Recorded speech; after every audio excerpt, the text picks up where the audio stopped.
ஆட்சியாளர்களை குறித்து கேள்வி எழுப்புவதற்கு பலர் இன்றைக்கு பயந்து கொண்டிருக்கிறார்கள். பல்வேறு அமைப்புகளை வைத்து இன்றைக்கு யார் பேசுகிறார்களோ அவர்களை முடக்க நினைக்கின்ற ஒரு ஆட்சி நடந்து கொண்டிருக்கிறது என்பதை நாம் எல்லாம் அறிந்திருக்கிறோம். இந்திய அரசியலமைப்பு சட்டத்தினுடைய முகவரையை தகர்ப்பதற்காக இந்த நிகழ்வுகள் நடந்து கொண்டிருக்கிறது. இந்தியா ஒரு மதச்சார்பற்ற நாடு என்று பிரகடனப்படுத்துவது தவறு என்று சொல்லிக்கொண்டே இருக்கிறார்கள் இன்றைக்கு பாரதிய ஜனதாவை சார்ந்த நண்பர்கள். இதுதான் இங்கே இலக்கு. இங்கே கிறிஸ்தவர்கள் ஆலயம் அதெல்லாம் இலக்கு அல்ல. இந்தியா ஒரு மதச்சார்பற்ற நாடு என்று சொல்லக்கூடாது என்பதுதான் அவர்களுடைய தீர்க்கமான எண்ணம். அரசிலே இருக்கக்கூடியவர்கள் எல்லா மதங்களையும் சமமாக பார்க்க வேண்டும். தங்களுக்கென்று எந்த ஒரு மதத்தையும் அடையாளப்படுத்தக்கூடாது. எல்லோரும் சமமாக நடத்தப்பட வேண்டும். எல்லோருக்கும் வழிபாட்டு உரிமைகள் இருக்கிறது. இவைகளெல்லாம் இந்திய அரசியலமைப்பு சட்டத்திலே இருக்கக்கூடிய அடிப்படை உரிமைகள். கிறிஸ்தவர்களையும் முஸ்லிம் சகோதரர்களையும் குறிவைத்து தாக்குகின்ற வகையிலே சொல்லாடல்களை பயன்படுத்துகிறார்கள். எப்படியெல்லாம் மதத்தை வைத்து அவர்களை பிரித்தாள முடியுமோ அல்லது மதவெறியை தூண்டுகின்ற வகையிலே பேச முடியுமோ அப்படியெல்லாம் பேசுகிறார்கள். கிறிஸ்துமஸ் நிகழ்வுகளிலே இந்துக்கள் கலந்து கொள்ளாதீர்கள், இது கலாச்சார சீர்குலைவு. இன்றைக்கு பொங்கல் கொண்டாடுகின்றார்கள், நாமளும் சமத்துவ பொங்கலை கொண்டாடுகிறோம்.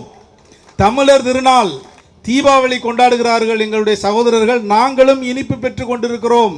இங்கு யாரும் மதவாதத்திலே மக்களிடத்திலே இல்லை என்பதை தெளிவுபடுத்தி கொண்டிருக்கிறோம். நம்முடைய வாழ்வியலும் நம்முடைய வாழ்க்கையும் மற்றவர்களுக்கு பிடித்து போயிருந்தால் அதை அறிந்து கொண்டு நம்முடைய ஆலயத்துக்கு வருகிறார்கள், கடவுளை பற்றி தெரிந்து கொள்கிறார்கள்.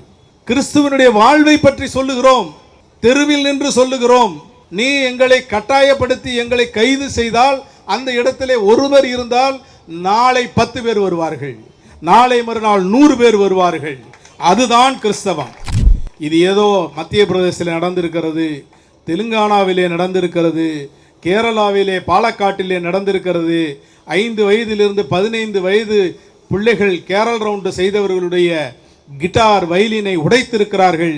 இது அங்கு நடந்தது என்று அல்ல, இது எங்கு வேண்டுமானாலும் நடக்கலாம். நாம் இதற்காக எதிர்ப்பு குரலை எழுப்ப வேண்டும்.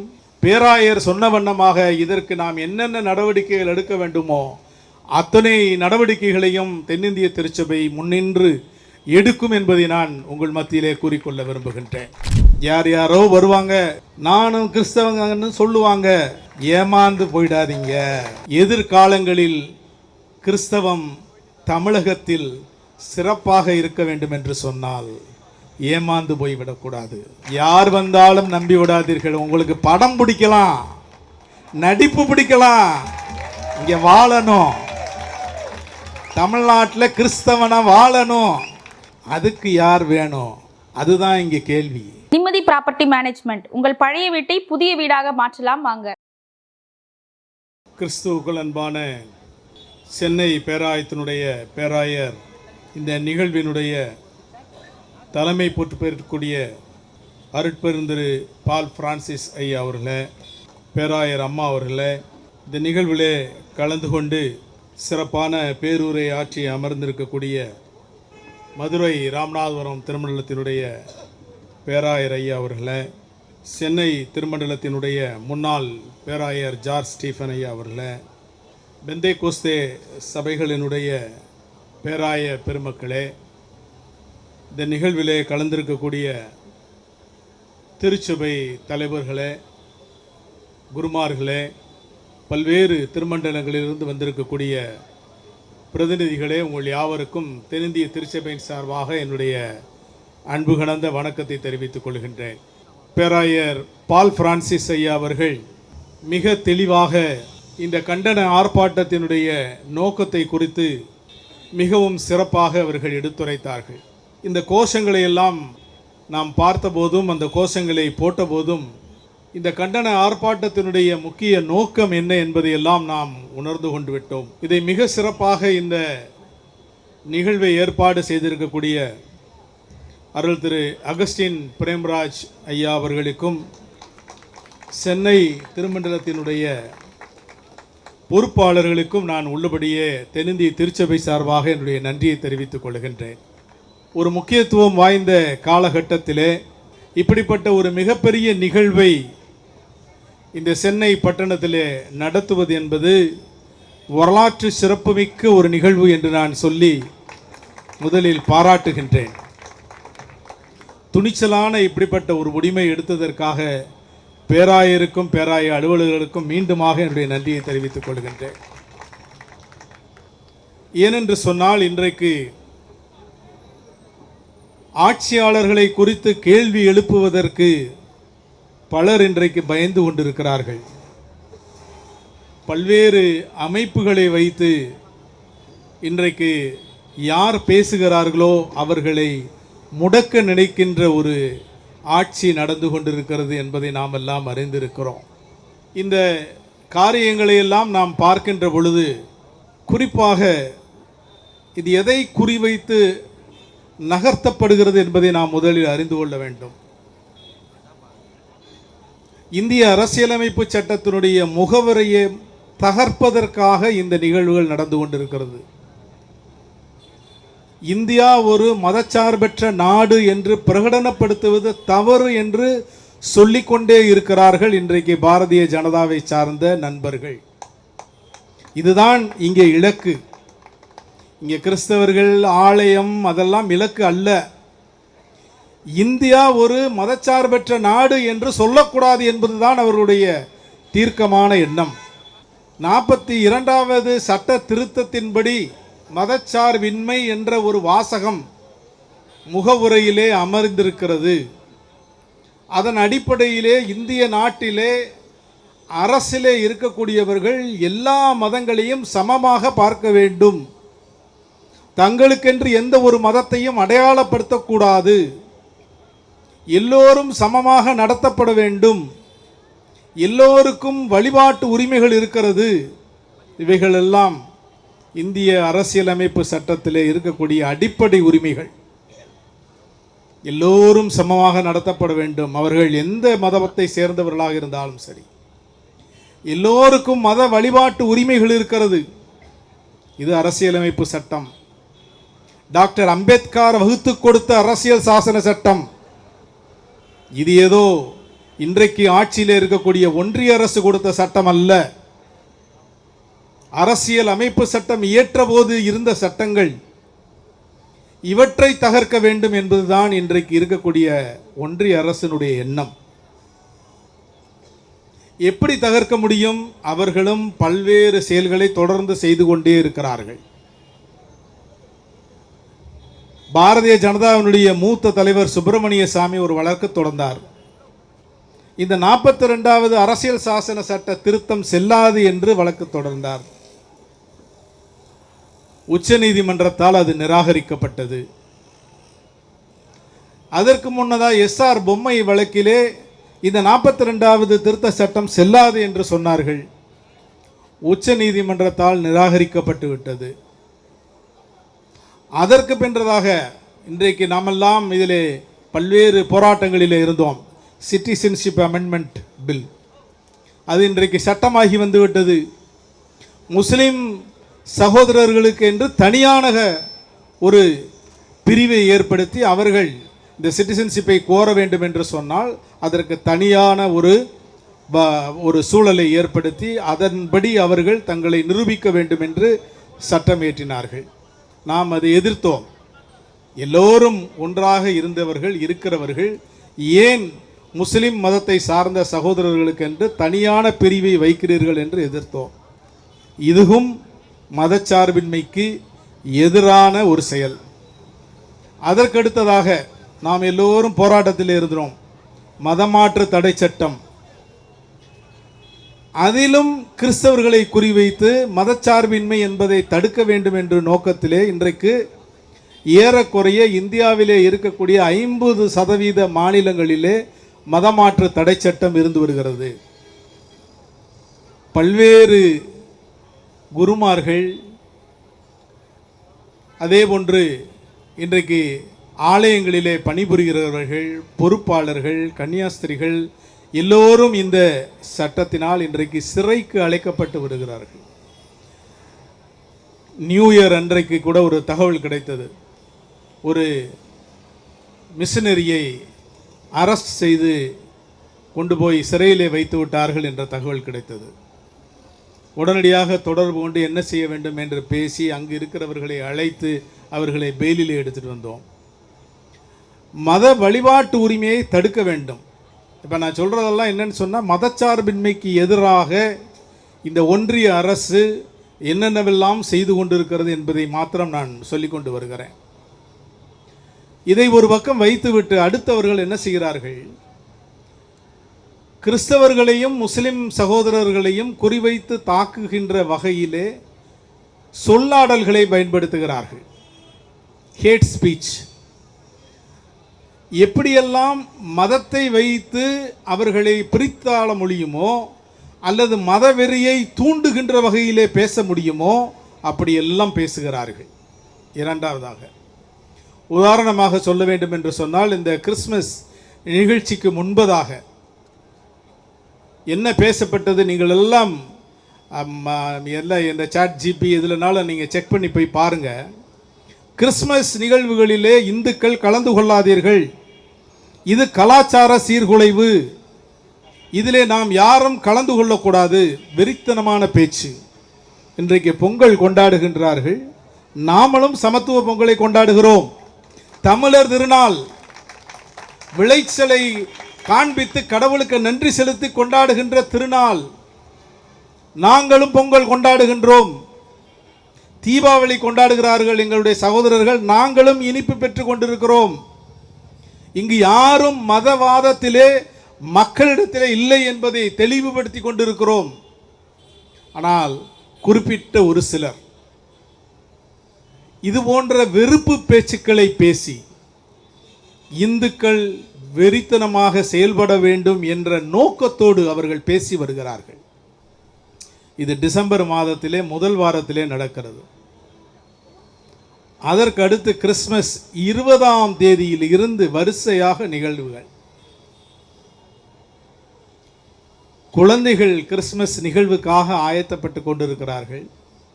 உணவுகள் தயாராகி கொண்டிருக்கிறது.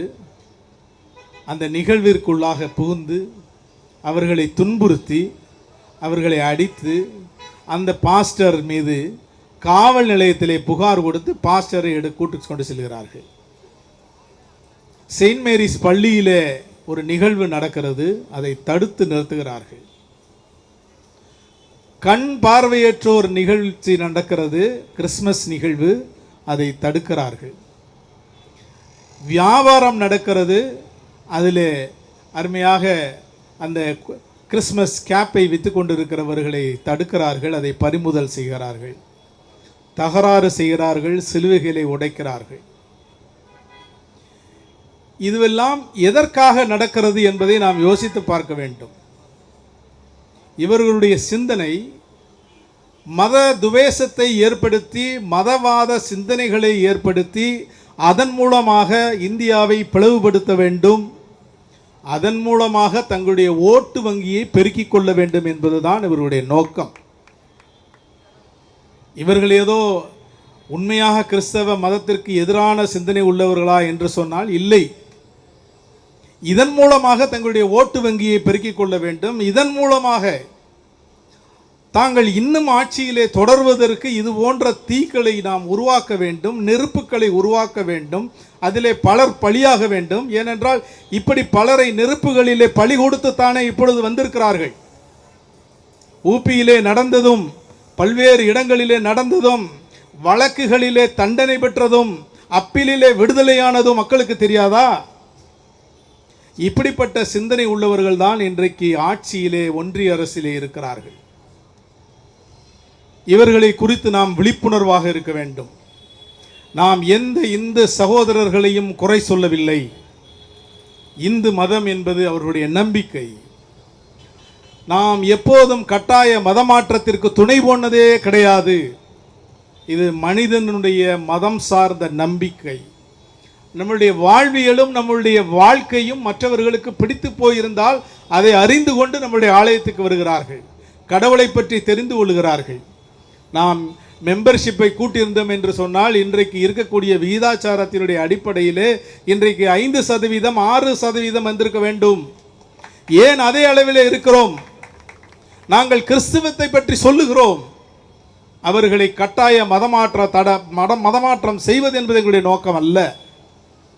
கிறிஸ்துவனுடைய வாழ்வை பற்றி சொல்லுகிறோம். தெருவில் நின்று சொல்லுகிறோம். நீ எங்களை கட்டாயப்படுத்தி எங்களை கைது செய்தால் அந்த இடத்திலே ஒருவர் இருந்தால் நாளை 10 பேர் வருவார்கள், நாளை மறுநாள் 100 பேர் வருவார்கள். அதுதான் கிறிஸ்தவம். நீ எங்களை தொட எங்களை தடுக்க இன்றைக்கு பாருங்கள் 5000 மக்கள் இந்த இடத்துல கூடியிருக்கிறார்கள். நாங்கள் பாட்டில் அமைதியாக கோயிலில் இருந்து ஜெபம் பண்ணிட்டு இருந்திருப்போம். எங்களை ரோட்டுக்கு வர வைத்து இப்படிப்பட்ட பேச்சுக்களை கேட்க சொல்லி இப்படிப்பட்ட சிந்தனைகளுக்குள்ளாக நாங்கள் பேசுவதற்கு காரணம் இந்த ஒன்றிய அரசு. இந்த நிகழ்ச்சி நடந்த உடனேயே ஒரு ஓப்பன் ஸ்டேட்மெண்ட் ஒன்றை தென்னிந்திய திருச்சபை சார்பாக கொடுத்தோம். இப்படி கிறிஸ்தவர்களுக்கு எதிரான அநீதியான செயல்கள் நடந்து கொண்டு இருக்கிறதே, ஒன்றிய அரசினுடைய நிலை என்ன, காவல்துறை எத்தனை வழக்கு போட்டிருக்கிறது, என்ன நடவடிக்கை எடுத்திருக்கிறது என்று கேள்வி எழுப்பினோம். வைடராக அது பப்ளிஷ் ஆனது. இன்று வரை எந்த அமைப்பில் இருந்தும் அரசு இயந்திரத்தில் இருந்தும் இப்படிப்பட்ட நிகழ்வுகள் நடந்தது, நடக்கவில்லை, இதை எடுத்திருக்கிறோம் என்ற தகவல் இல்லை. நான் இங்கு குறிப்பாக மற்றொன்றையும் சொல்ல விரும்புகிறேன். பழைய நிகழ்வுகளையும் புது நிகழ்வுகளையும் நாம் ஒப்பிட்டு பார்க்கின்ற பொழுது ஒரு 5 ஆண்டு காலத்திற்கு முன்னால் நடந்த நிகழ்வுகள் எல்லாம் சில நிகழ்வுகள் நடந்திருக்கிறது. இது போன்று அங்கங்கே சில கலவரங்கள் ஏற்பட்டிருக்கிறது. சில சூழல்களிலே ஆலயங்கள் அடித்து நொறுக்கப்பட்டிருக்கிறது. நான் மணிப்பூருக்கு வரவில்லை. மணிப்பூர் என்பது தனியாக கூட்டம் போட்டு பேச வேண்டிய ஒரு நிகழ்வு. இப்பொழுது நடக்கக்கூடிய விஷயங்களை நீங்கள் பார்த்தால்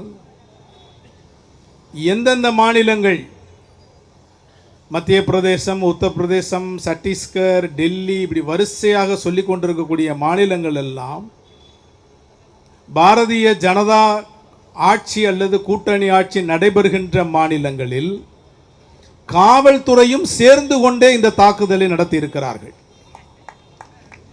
அந்த மாநிலங்களுடைய காவல்துறையும் நாங்கள் வன்மையாக கண்டிக்கின்றோம். சண்டை போடுறாங்க, பிள்ளைகள், அருமையான பிள்ளைகள் அங்கே இருக்கிறவங்களை வந்து அப்புறப்படுத்துகிறாங்க. ஏன் இப்படி செய்கிறீங்கன்னு கேட்கும்போது பாஸ்டரை எடுத்துகிட்டு போலீஸ் ஸ்டேஷனுக்கு போயிடுறாங்க. புகார் கொடுக்க வேண்டிய பாஸ்டர் அங்கே வந்து கீழே உட்கார்ந்துருக்கிறாரு போலீஸ் ஸ்டேஷனில். இதுதான் இன்றைக்கு நிலை. ஆக இந்த மதமாற்று தடை சட்டம், இதை அவர்கள் ஒரு ஆயுதமாக பயன்படுத்தி கிறிஸ்தவர்களை ஒடுக்குவதற்காக இன்றைக்கு ஒன்றிய அரசு பயன்படுத்தி கொண்டிருக்கிறது. ஒன்றிய அரசை சேர்ந்த மாநில அரசுகள் பயன்படுத்தி கொண்டிருக்கிறது. இப்படிப்பட்ட சூழலிலே நாம் தெரிந்து கொள்ள வேண்டிய விஷயம், இது போன்ற நிகழ்வுகள் எங்கெங்கு நடைபெறுகிறதோ அவர்களுக்காக குரல் கொடுக்கவும், அவர்களோடு இணைந்து பணியாற்றவும், செயல்படவும், அவர்களுக்காக இது போன்ற போராட்ட களத்திலே வருவதற்கும் நாம் முன்வர வேண்டும். இது ஏதோ மத்திய பிரதேசத்தில் நடந்திருக்கிறது, தெலுங்கானாவிலே நடந்திருக்கிறது, கேரளாவிலே பாலக்காட்டிலே நடந்திருக்கிறது. 5 வயதிலிருந்து 15 வயது பிள்ளைகள் கேரள் ரவுண்டு செய்தவர்களுடைய கிட்டார், வயலினை உடைத்திருக்கிறார்கள். இது அங்கு நடந்தது என்று அல்ல, இது எங்கு வேண்டுமானாலும் நடக்கலாம். நாம் இதற்காக எதிர்ப்பு குரலை எழுப்ப வேண்டும். பேராயர் சொன்ன வண்ணமாக இதற்கு நாம் என்னென்ன நடவடிக்கைகள் எடுக்க வேண்டுமோ அத்தனை நடவடிக்கைகளையும் தென்னிந்திய திருச்சபை முன்னின்று எடுக்கும் என்பதை நான் உங்கள் மத்தியிலே கூறிக்கொள்ள விரும்புகின்றேன். இன்றைக்கு இந்த நிகழ்வுகளை உடனடியாக கேட்டு அறிந்த நம்ம தமிழக முதலமைச்சர் கண்டன குரலை எழுப்பினார். இது அரசியல் சாசன சட்டத்திற்கு எதிரான நிகழ்வு என்று கண்டன குரலை எழுப்பினார். துணை முதலமைச்சர் உடனடியாக கண்டன குரலை எழுப்பினார். மற்றவர்கள்லாம் எங்கே போனாங்கன்னு தெரியல. அவர்களுக்கெல்லாம் இதில் உள்ளார சந்தோஷமா அல்லது பேசினா கூட்டணி உடைந்து விடுமா என்ற ஒரு பயம், அச்சம். இன்றைக்கு தமிழகத்திலே ஒரு பொறுப்பான ஆட்சி, திராவிட பாரம்பரியத்தோடு கூடிய ஒரு ஆட்சி இன்றைக்கு நம்முடைய முதலமைச்சர் மு.க. ஸ்டாலின் அவர்களுடைய தலைமையிலே நடந்து கொண்டிருப்பதால் இன்றைக்கு தமிழகம் அமைதியாக இருக்கிறது. இதை நாம் உணர்ந்து கொள்ள வேண்டும். சிறுபான்மையின மக்களுக்கு பாதுகாவலர்களாக அவர்கள் விளங்கி கொண்டிருக்கின்ற காரணத்தினால் இன்றைக்கு அவர்கள் மீதே முத்திரை விழுகிறது, நீங்கள் சிறுபான்மையின மக்களுக்கு ஆதரவாக இருக்கிறீர்கள் என்று. உண்மைதானே? வளர்ந்துவிட்ட ஒரு பெரிய சமூகங்கள், ஒரு மத அமைப்புகள் யார் குறைவோடு சிறியவர்களாக இருக்கிறார்களோ அவர்களை அழைத்து செல்வது மரபுதானே. இங்கு இருக்கக்கூடிய 10% 15% மக்களை 85% இருக்கக்கூடிய மக்கள் அழைத்து செல்வது மரபுதானே. இதைத்தானே முதலமைச்சர் செய்கிறார். சட்டத்திற்கு புறம்பாக செய்யவில்லை, அவர் சட்டப்படிதான் செய்கிறார். கிறிஸ்தவ மக்களை அரவணைத்து செல்லுகிறார். ஏழை எளிய ஒடுக்கப்பட்ட மக்களுக்காக திட்டங்களை தீட்டுகிறார். இன்று நாம் அரசியல் சூழலிலே இருக்கிறோம். இன்னும் 3-4 மாதங்களுக்குள்ளாக நம்முடைய அரசியல் நிலைப்பாடை எடுக்க வேண்டிய கட்டாயத்தில் இருக்கிறோம். யார் யாரோ வருவாங்க, நானும் கிறிஸ்தவங்கன்னு சொல்லுவாங்க. ஏமாந்து போயிடாதீங்க, ஏமாந்து போயிடாதீங்க. பிரித்தாளும் சூழ்ச்சி இன்றைக்கு தமிழகத்திற்குள்ளாக வந்து கொண்டிருக்கிறது. பிரித்தாளும் சூழ்ச்சி தமிழகத்துக்குள்ளாக வந்து கொண்டிருக்கிறது. ஓட்டை எப்படி பிரிக்க முடியும்? சிறுபான்மையினருக்கு ஆதரவாக இருக்கக்கூடிய கட்சிகளினுடைய ஓட்டை எப்படி பிரிக்க முடியும்? இதுதான் இன்னைக்கு நடக்குது. எதிர்காலங்களில் கிறிஸ்தவம் தமிழகத்தில் சிறப்பாக இருக்க வேண்டும் என்று சொன்னால் ஏமாந்து போய்விடக்கூடாது. இது 5 ஆண்டு காலத்திற்கான தேர்தல் அல்ல, நம்முடைய வாழ்வுரிமைக்கான தேர்தல். யார் வந்தாலும் நம்பி விடாதீர்கள். உங்களுக்கு படம் பிடிக்கலாம், நடிப்பு பிடிக்கலாம், இங்க வாழணும். தமிழ்நாட்டில் கிறிஸ்தவனா வாழணும். அதுக்கு யார் வேணும்? அதுதான் இங்கே கேள்வி. படம் பாருங்க, நல்லா பார்க்குறவங்க போய் பாருங்க, குடும்பமாக பாருங்க, பிரச்சனை இல்லை. நடிப்பு பிடிச்சிருக்கா கை தட்டுங்க. அதை விட்டுவிட்டு ஓட்டு போட வேண்டும் என்று தயவு செய்து எண்ணி விடாதீர்கள் என்று சொல்லி இந்த வாய்ப்பை கொடுத்த பேராயர் ஐயா அவர்களுக்கு என்னுடைய நன்றியை தெரிவித்து விடைபெறுகின்றேன். நன்றி.